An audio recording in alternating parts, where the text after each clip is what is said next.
Good afternoon once again, ladies and gentlemen, and you have joined us for the third last round of the ERL inaugural season, and this is the Grand Prix of the Americas. We've entered this race with a huge 150-point championship lead, and so that's all done and dusted, but we're trying now to concentrate on taking some more victories towards the end of the season. And there you'll see that Dregler has posted a banker, as we also posted a banker, that proved to be first and second on the grid because it became too wet to improve.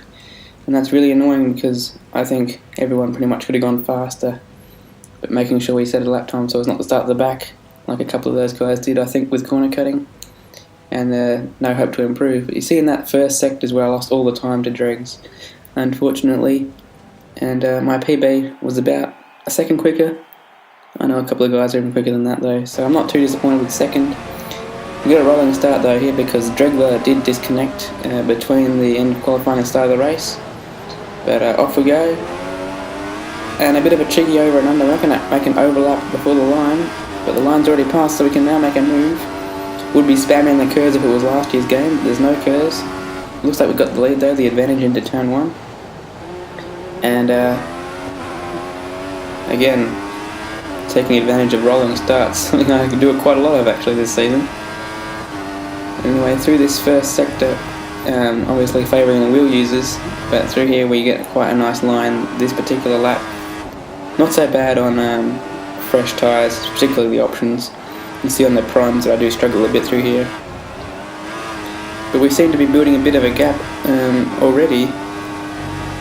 Not sure if Jacko got a bad line through there or what happened to him, but here we make another bit of ground, as you can see on the map, and it seems to be stretching out already, so pretty happy with my opening half of a lap.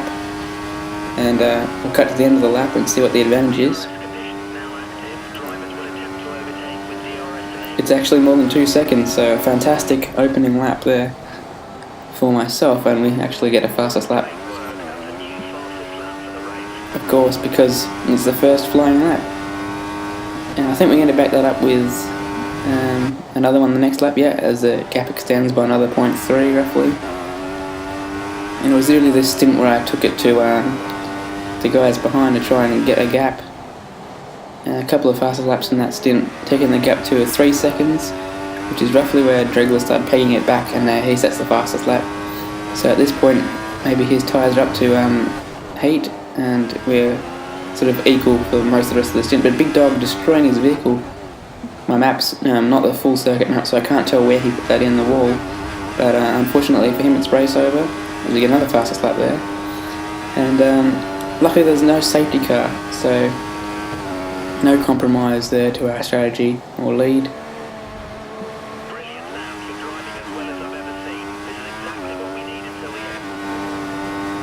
Yeah, so the gap's up to 3.2. Not a lot's changed other than the gap to third, which is now up to 10 seconds by lap 13, but we've lost Cart Dude, unfortunate for him. I don't think he's scored a lot of points recently due to a lot of disconnections and a couple of DNFs, so not the luckiest second half of the season for the Lotus driver. And now on lap 16, the gap's up to 5.1 seconds pretty much.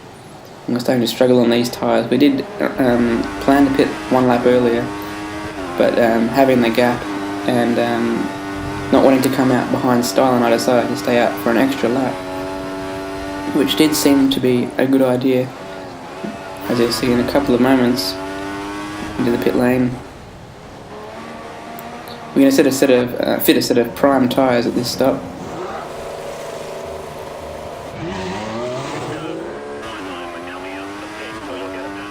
And that is Stylen right there, so very good job to stay out for that extra lap and manage to stay in second place. But just look at how much we struggle through this first sector on these prime tyres.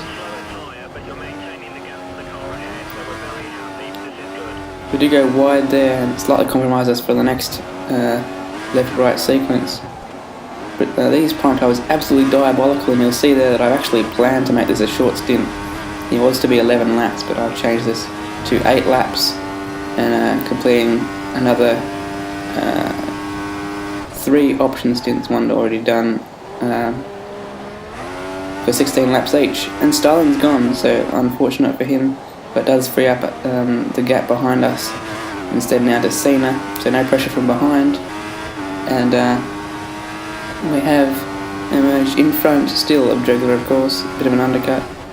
And he's put option tyres on though this stint, so he will be catching us, as it looks like Cena doesn't quite get past him. Teammates, of course. And Dregler with the fastest lap as he catches up.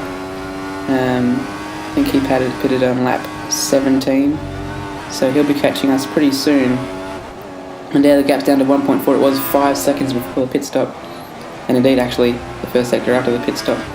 So it's not taking him long at all, roughly 0.8 of a second a lap. He's been catching us, and on lap 24 he's right there. We leave some gap on the inside, we turn across, leaving him just enough room.